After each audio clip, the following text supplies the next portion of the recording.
करने की ज़रूरत है, हमें अपने लोगों को मोटिवेट करने की ज़रूरत है और मुस्तकबिल में इसके जो ख़तरनाक किस्म के असरार मरतब होने जा रहे हैं वो लोगों को बताने की ज़रूरत है। और मैं सईद इनकलाबी साहब की इस बात से इत्तेफाक करता हूँ कि जितना बड़ा दुश्मन होगा उसके मुकाबले के लिए उतनी ही बड़ी हमें कुर्बानी की ज़रूरत होगी। अगर हम इस वक्त ये डिबेट करना शुरू कर दें कि जिस तरह जनाब मुश्ताक मनाज साहब की बात से मैं शुरू करता हूँ। मुश्ताक मनाज इस वक्त एक पार्टी का चीफ ऑर्गेनाइज़र है, एक सीटिंग मिनिस्टर है। मुश्ताक मनाज फारूक हैदर साहब के मुकाबले का एक लीडर है और उसको हमने लीडर बनाया है, ये आप यानी बस्ती हल्के के अवाम ने लीडर बनाया है। वो कभी भी खुद जाके ये कभी नहीं कर सकता कि वो जाके ये कहे कि जी मैं अब किसी के हक में विड्रॉ हूँ। इसी तरह राजा यासीन साहब हैं, वो पार्लिमानी बोर्ड के चेयरमैन हैं, साबका वज़ीर रहे हैं, 2 दफ़ा वो मशीर रहे हैं, बड़े आदमी हैं, वो खुद नहीं हटेंगे। अब्दुल तराबी साहब मोहतरम बड़े आदमी हैं, वो बैनुल अक़वामी शख्सियत के तौर पे उनकी पहचान है और बहुत अरसा हम लोग उनकी वोट देते रहे हैं और हमने तहरीक आज़ादी कश्मीर से लेके अब तो फ़लस्तीन का मसला भी हमारे सर लग गया है। तो हम ये सारी चीज़ें इस तरह अनाड़ी तरीके से स्टेजों पे खड़े होके अगर हम किसी को यहाँ पे कोई क्राइटेरिया बनाएंगे तो इससे मैं समझता हूँ कि इससे दिल आज़ारी होगी। लिहाजा मैं अब अपनी तजवीज़ पर आ रहा हूँ और ये बात बगैर किसी इबाम के मेरी बात को आप लोगों से मेरी गुजारिश है कि ये बात समझने की कोशिश करें। हमारे ऊपर ये क्रिटिसिज्म है कि जनाब आप 11 आदमी थे तो आपने चूँकि आपस में इत्तेफाक नहीं किया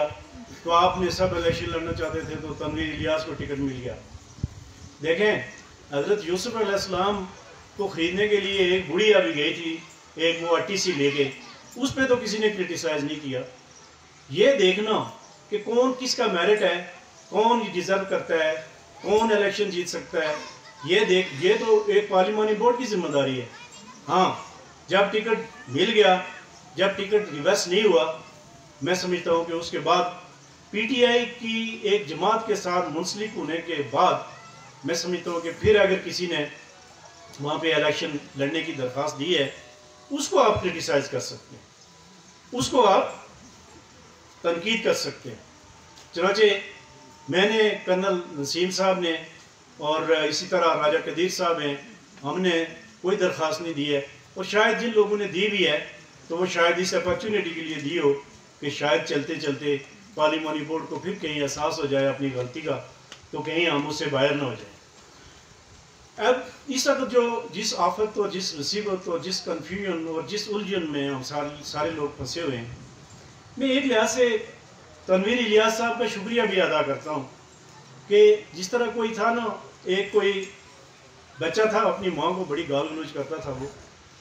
तो कोई किसी इल्ज़ाम में वो बंद हो गया और वो थाने में जब गई तो उसको जिस वक्त वो लितर पढ़ रहे थे तो वो आए माए कर रहा था। तो माँ ने जब उसकी आवाज़ सुनी तो उसने कहा कि कुर्बान जावे तेरे थनेदारा तेरे ऊपर, कि जिस कम अज़ कम इसका पहली दफ़ा अपनी माँ का याद दिलाएंगे। अब कम अज़ कम इस बात पर तो हम आए ना कि यार कोई ये जो बुलाया है ना, ये इस तरह नहीं टलेगी। 3 बंदे तो ऑलरेडी उसकी मदद कर रहे हैं, 3 आदमी इस वक्त उसकी मदद कर रहे हैं, हमारे राजा यासीन साहब, मुश्ताक मनाज साहब और तराबी साहब बड़ी खलूस के साथ उसकी मदद कर रहे हैं और हर एक ये कह रहा है जी मैं तो जीता हुआ। अब खिज़र साहब, मेरा मशवरा ये है कि हमारे कहने पे जिरगे के अंदर जो ये एक तसर यहाँ पे कोटड़े के फारूक साहब ने ही कहा कि जी इतने लोगों ने बुलाया तो 12-14 लोग आए, ये ऐसी बात नहीं थी। हमने किसी भी बरादरी की बुनियाद पे नहीं, बल्कि बरादरी के अंदर जो मुख्तलिफ जमातों से तल्लुक़ रखने वाले लोग हैं, हमने 10-10, 11-11 लोग बुलाए। जमात इस्लामी से बुलाए, नून लीग से बुलाए, मुस्लिम कॉन्फ्रेंस से बुलाए और पीटीआई के लोग जो हम मौजूद थे हमने बुलाए और वहाँ पे हमारी जो बात हुई उसमें हम जो पीटीआई के लोग हैं असल स्टेक होल्डर हम हैं। हमारे पास 12-15 हज़ार वोट का मैंडेट है। ये मैंडेट हम अपनी हथेली पर रख के इसके लिए तैयार हैं कि तनवीर इलियास को हराने के लिए आप में से कौन एक आगे बढ़ता है ताकि हम उसको ये वोट दें। लेकिन अगर ये सारे लोग, तीन वो हैं जिस तरह कहा कि खिज़र, अब चौथा आपके जितने लोग ये मुखलिस होंगे, लेकिन तनवीर इलियास को हराने के लिए चौथे आदमी की सूरत पर ये लोग कैसे इकट्ठे होंगे, ये चीज़ नामुमकिन मुझे नज़र आती है। लिहाजा मैं आपको ये मशवरा दूंगा कि आप इस मरहले पे आप ये मामला हमारे ऊपर छोड़ें, ये फैसला हम करेंगे। तनवीर इलियास को वोट नहीं देंगे, ये मेरी आपसे कमिटमेंट है।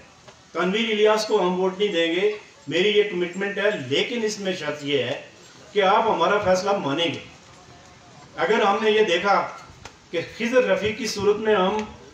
हरा सकते हैं और अगर हमारी बात मान ली तराबी साहब ने और मुश्ताक नाज साहब ने, तो ये हमारा फर्स्ट ऑप्शन हो। अगर ऐसा न हुआ, अगर हमने ये देखा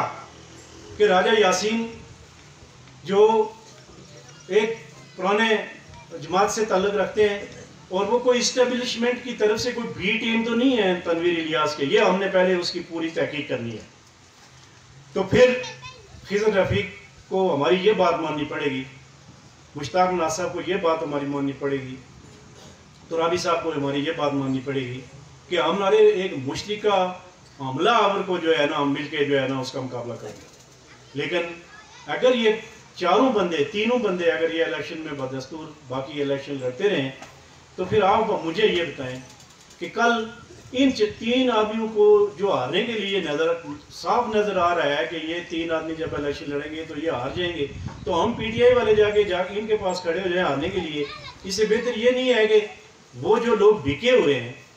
हमसे, यहाँ से जाके जो उधर बंग में जाके बिके हुए हैं, उनको फारग करके तो हम उससे इधर बुलाएं कि आगे हमारे साथ बैठो भाई, आगे हमें बताओगे, तुम हल्के तो नहीं तोड़ रहे हो, आगे बताओगे तुम्हारी ये जो तुमने टीम आगे की हुई है, इनकी कोई पहले हमें इनकी औकात हैसियत बताओगे, ये यहाँ रहने वाले हैं नहीं हैं, इनकी अपनी क्या कीमतें हैं। लेकिन ये हमारे लिए सबसे नापसंदीदा और सबसे आखिर वाला और इंतहाई अफसोस वाला ऑप्शन होगा। पहला ऑप्शन हमारा जो है वो खिज़र रफ़ीक साहब को हमने यानी ये तराबी साहब और मुश्ताक नाज साहब को मैं यहाँ से तो नहीं कहूँगा, लेकिन मैं पर्सनली इनसे बात करूँगा। हमारे लोग जो हैं बड़े ज़ीरक हैं, जब हम खुद इलेक्शन नहीं लड़ रहे हैं, जब हमारा इसमें कोई फ़ायदा इन्वॉल्व नहीं है, तो फिर आखिर ये हमारी बात क्यों नहीं सुनेंगे। और जो फैसला करके हम फील्ड में भेजेंगे, उस फैसले के बाद अगर आपको शिकस्त होती है, तनवीर इलियास बेशक और लोगों को भी खरीद लें, अगर वो जीत जाते हैं तो फिर उसके हम जिम्मेदार। लेकिन अगर हमारी लिखी हुई स्क्रिप्ट के ऊपर अमल न हुआ तो फिर ये लोग जिम्मेदार हैं। फिर इसका ये मतलब होगा कि इन्होंने तनवीर इलियास से पैसे लाए हुए थे और इन्होंने अपने तौर पे इलेक्शन लड़के आप लोगों को हराया है।